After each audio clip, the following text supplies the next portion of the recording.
Pas bangun-bangun tiba-tiba aku udah di kolong kasur yang paling ujung deket pintu. Halo semuanya, kembali lagi sama aku Gege dan selamat datang di Late Night Story episode 7. Di setiap minggunya kita bakalan upload video pengalaman horor dari setiap narasumber yang berbeda.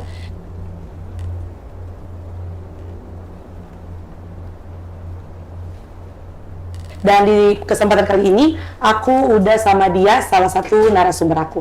Halo Dias. Apa kabar Dias? Baik. Oke, Dias aktivitas sehari-harinya apa nih? Kalau sehari-hari aku karyawan di salah satu perusahaan di Jakarta. Oh iya baik. Oke, Dias kesini bawa cerita apa? Jadi aku punya pengalaman waktu tinggal di pesantren, waktu SMP nih Kak. Jadi dulu tuh aku tuh kayak penasaran banget, saya supranatural itu ada beneran apa enggak kayak gitu kan. Nah dulu tuh ranjang aku tuh ditingkatkan 2. Nah itu tuh di lantai 2 dan selama sebulan aku selalu kebangun di jam 3 pagi di jam yang sama. Itu kayak dibangun gini gitu. Dia ngerasanya kayak apa? Kayak disentuh, Iya. kayak sentuhan di Iya. fisik gitu ya. Nah, Oke. dan itu tuh pas banget mengarah ke depan pintu Kak. Oh iya, di kampung aku juga kayak gitu, katanya kita nggak boleh tidur ngadep-ngadepan kayak sama pintu gitu. Iya, Oke, nah, oke. terus abis itu kayak kok kenapa ya ini sebulan ini nggak pernah, tapi nggak pernah speak up ke teman-teman juga nggak pernah. Terus suatu waktu nih Kak, ada teman aku yang ternyata dia tuh indigo. Oke. Aku taunya karena setiap dia ke tempat-tempat yang sepi ataupun gelap, dia itu pasti bakalan ngeluarin keringet dingin. Oke. Terus aku nanya dong, heran kenapa sih ini orang kayak panas enggak kayak gitu. Tapi ternyata akhirnya dia jujur kayak gini, iya aku bisa lihat gitu karena di situ banyak kayak gitu. Itu ada beberapa tempat dan di beberapa asrama di tempat adik kelas aku. Terus akhirnya aku cerita dong, oh iya kayak gitu. Akhirnya aku mulai berani cerita kenapa ya setiap malam, setiap jam 3 di jam yang selama itu tuh selalu bangun dengan keadaan kayak kaget gitu loh, ya kan. Terus habis itu bilang, iya soalnya di situ emang ada ternyata di belakang pintu itu ada yang ada penunggunya di situ. Masa sih emang dia penasaran sama aku kayak gitu. Dan masalahnya cuma Dias aja tuh. Iya. Oke Dias, sebelumnya aku mau nanya, itu kejadiannya pas grade pertama, pas kelas 1 SMP atau Kelas 3. udah kelas 3? Udah kelas 3 karena itu kita pindah ke asrama baru karena asrama yang pertama oke. itu emang bener-bener angker.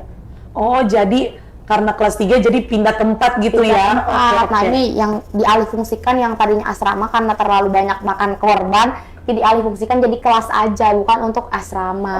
Oke, gitu.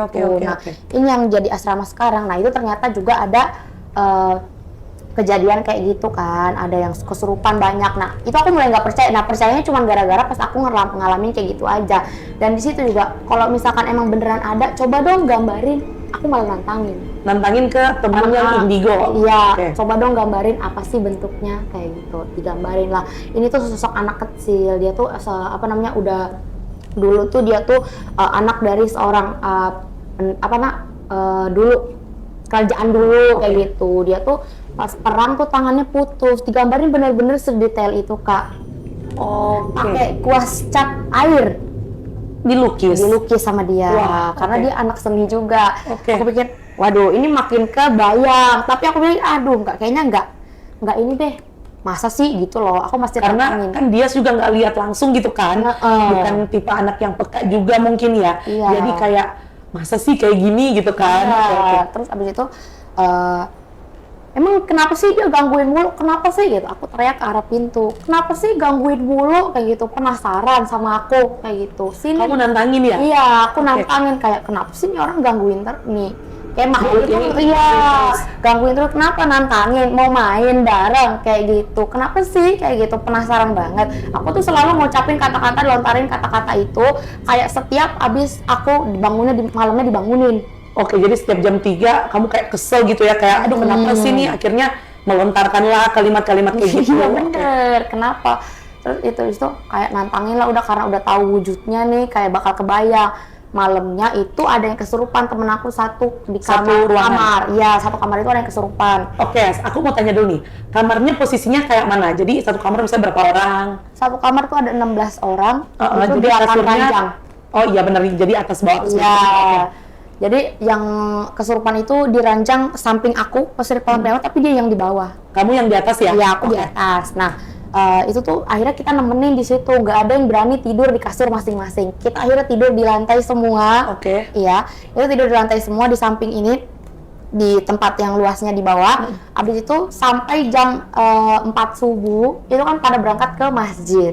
Pada berangkat ke masjid, aku di situ posisinya lagi datang bulan, jadi nggak ke masjid. Itu sisa cuma 2 orang yang lagi sakit itu abis kesurupan sama aku. Oke. Aku tidurnya tuh madep kayak gini pas udah pada sepi kayak gitu, tiba-tiba Tidurnya masih di bawahnya ya? masih di bawah. Aku tidur kayak gini, masih sadar nih, masih tinggal sendirian. Itu pas bunyi bel jam 4 subuh. Aku lanjut tidur lagi. Pas lanjut tidur nggak tahu kenapa mimpiku tuh kayak aku tuh nyamperin itu yang ada di gambarin itu. Oke. Gak tahu itu dimasuk mimpi ya, mungkin karena aku terlalu nantangin pas malamnya, temen aku udah kesurupan. Itu bener-bener kejadian malamnya yang kamu nantangin? Iya. Oke. Abis itu setelah itu kayak bener-bener dia narik, ayo kayak apa sih gimana? Pas bangun tiba-tiba aku udah di kolong kasur yang paling ujung deket pintu. Dan itu jaraknya jauh? Kayak ibaratkan ini kasur pertama, kasur aku, ini kasur kedua. Aku tidur di sebelah sini, ini pintu sebelah sini, aku ditarik dari sini ke sini. Jauh ya? Jauh. Itu tiba-tiba kayak gitu, aku ngagetnya tuh gara-gara kayak dia mau mengambil tangan aku dalam mimpi itu kayak gini, dan posisi aku udah kayak gini. Dan pas bangun bener-bener udah kayak keseret di depan. Wah. Bener-bener pintu itu keseret banget, bener-bener terasa yang ada di mimpi. Nggak tahu kenapa, mungkin karena aku nantangin apa gimana kali ya, dan itu posisi sepi, itu langsung kayak gitu aja. Aduh deh, nggak lagi aku nantangin dia lagi gitu. Oke, terus pas bangun itu biasanya kalau misalnya kita mungkin kayak kontakan fisik sama mereka, kayak rasanya lemas apa gimana? Lemas, sampai deg-degan, takut, keringet dingin. Itu aku nggak masuk sekolah dalam hari itu. Oke. Dan aku pindah kamar. Udah kena ini ya, shock therapy ya? Iya, benar itu sampai aku pindah kamar. Nggak berani lagi. Nggak berani lagi di situ? Iya. Oke. Dan setelah tim aku masuk ke situ juga kayak lagi main ledek-ledekan sama temen, gini mampir, terus tiba-tiba cetek. Apa namanya? Saklar. Itu tuh bener-bener bunyi, dan itu di sore hari loh Kak. Karena mungkin aku udah tahu posisi dia di mana ya tempat tinggalnya. Jadi setiap aku kayak masuk ataupun aku lagi ngarah ke situ, itu nggak tahu kenapa dia kayak nunjukin kepada ini ada gue. Oke. Wah, sampai keseret kayak gitu. Benar, itu benar-benar hal paling serem yang pernah aku alamin itu kayak gitu. Tapi posisinya dalam mimpi yang diseret, tiba-tiba pas bangun bener-bener keseret gitu. Oke. Ada cerita lagi nggak ya? Seru banget nih kalau ngomongin kayak gini. Aduh, seru banget. Iya bener banget, dan itu udah. Dan ada waktu aku kejadian itu ada lagi cerita selanjutnya tuh ada di pas kelas 1 di yang bener-bener angker itu. Yang aku bilang dari dialihfungsikan karena terlalu serem. Nah, dan sekarang jadi kelas yang kamu kelas 3 itu kan? Iya, benar. Nah, itu tuh ada teman sebelah aku, teman sebelah kamar. Dia itu sering mandi di jam 3 subuh. Wah, oke. Karena menghindari antrian panjang setelah sholat, ya kan? Karena berangkat sekolah pagi-pagi banget. Dia tuh sering sendirian, karena mungkin yang lain nantilah gitu, biasanya namanya anak-anak. Terus abis itu entah kenapa, mungkin karena sering dia mandi di situ sendirian, tiba-tiba tuh dia cerita, ada darah yang netes dari atas. Dan itu darahnya benar-benar netes di bajunya dia. Di atas nggak ada apa-apa. Itu ada 2 orang yang kejadian kena tetesan darah. Dan yang satu itu masih nggak apa-apa gitu loh. Kayak disembuhin dibawa pulang sama ibunya, emang dibawa ke ustadz. Nah itu sembuh. Nah yang satu lagi nggak tahu kenapa, emang mungkin perilakunya juga ini kali ya. Dan itu nempel terus. Dibawa ke rumah sama ibunya. Itu karena terlalu sering dia kesurupan. Nah abis itu kata ustadznya bilang, pulang aja deh kayak gitu. Dipulangin, diurut sama orang tuanya. Karena pikir anaknya sakit gitu. Iya, dibawa ke orang, urutnya tapi orang pinter. Oh baik. Benar, jadi dikeluarin katanya dari tulang ekornya. Oke. Karena dia tuh udah melekat sama tulang ekornya. Terus abis itu katanya dia ini minta tumbang. Harus nanam, nguburin kepala kambing sama kopi ya kan. Di tengah-tengah lapangan di pesantren aku itu. Tapi entah kenapa, mungkin kayaknya nggak mau kayaknya dia. Akhirnya dikeluarin aja tuh anak. Karena emang bawa pengaruh buruk juga. Itu sampai satu kamar tuh diteror. Dan yang satu lagi yang kena tetesan darah itu, satu lagi dia itu sakit. Tapi kelihatannya sama anak-anak sekolahannya itu dia sekolah. Di sekolahan dia tuh kayak bengong aja gini kan. Diem aja ya? Diem aja. Terus abis itu kok lemes banget, kenapa? Diem aja kayak gini naruh di meja. Terus abis itu ada satu yang pas istirahat balik ke kamar, katanya ada bukunya ketinggalan. Tiba-tiba kok ini ada satu, siapa ini masih lagi tidur? Bangun, aku telat ya? Kayak gitu.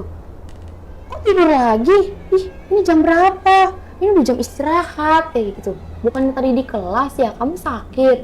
Enggak, ini udah bangun loh, gitu. Terus yang di kelas siapa? Itu, jadi yang ketetesan darah 2 itu udah benar-benar udah ditempelin. Udah menjelma, udah diteror kali ya? Iya, makanya dipindahin dari asrama yang depan ini karena udah terlalu banyak. Emang yang kesurupan segala macam, dan itu pokoknya kejadiannya yang bener-bener makan korban deh gitu, sampai bener sakit-sakitan, sampai harus dirawat, itu tuh bener banyak banget. Akhirnya dipindahin lah pas udah kelas 3-nya. Jadi ruangan yang pertama itu sekarang udah jadi kelas. Betul banget. Ada lagi nggak, Yas? Dan yang terakhir nih kayak ada anehnya nih ya, yang di kamar yang tadi aku ketarik itu. Nah, dia ini kan udah tahu nih, tuh temennya itu teman aku yang bisa lihat itu kayak bisa ngendaliin ini, bisa ngomong sama yang si makhluk ini. Ada temen aku tuh suka nempelin kayak tempelan memo. Iya. Nah, itu tuh sering banget copot kayak tak gitu. Kenapa ya udah ditempelin terus pakai lem yang kuat tuh susah banget. Tetap aja dilepasin. Tetap jatuh ya? Bener, tetap aja jatuh. Akhirnya pas temen aku ngomong kayak gini, "Ska," temen aku ngomong ke yang ini nih. Si makhluk itu? Bukan, ke temen aku yang indigo. "Aska, bilangin kayak temenmu itu," kayak gitu. Kayaknya itu jahil banget sih, capek tahu nempelin. Semenjak diomongin kayak gitu, itu berhenti, nggak pernah jatuh lagi. Oke. Itu bener-bener deh. Itu aneh tapi nyata ya? Aneh tapi nyata. Dan benar-benar itu kejadiannya sering banget, kayak misalkan buku lagi diam jatuh sendiri kayak gitu. Itu karena apa? Karena kadang-kadang iya, soalnya di sini banyak banget makhluknya itu bukan berupa makhluk, kayak cuman potongan tangan. Temen aku tuh cerita sampai sedetail itu. Iya, karena dia gambar juga emang sedetail itu kan. Kayak pas kamu bilang, coba deh gambarin, mau tahu nih. Iya, betul. Dan itu kayak itu tuh, di sini tuh cuman berkeliaran, di atas meja tuh banyak tangan doang, gitu. Kepala. Dan itu benar-benar digambarinnya tuh benar-benar sedetail itu sama dia. Dan dia pasti energinya keserap banget karena dia bisa ngelihat yang kayak gitu. Keringetan, Kak. Sampai keringetan gitu orangnya, sampai keringet segede jagung-jagung gitu kalau ngelihat. Apalagi masih SMP ya ceritanya. Iya, benar, masih SMP. Bener-bener energi anak SMP tuh kayak sebesar apa sih kan? Apalagi harus dihadapin sama yang kayak gitu tuh setiap hari. Aduh, Dias. Oke, Dias, terima kasih banyak, Dias, sudah berbagi cerita sama kita di Late Night Story. Terima kasih banyak ya, Dias ya. Oke, itu dia tadi pengalaman horor dari salah satu narasumber aku, Dias. Buat kamu yang punya pengalaman horor pribadi, bisa langsung submit di email di bawah ini. Jangan lupa ceritanya disusunan rapi ya. Dan siapa yang beruntung bakalan kita undang untuk jadi narasumber di Late Night Story selanjutnya. Bye-bye.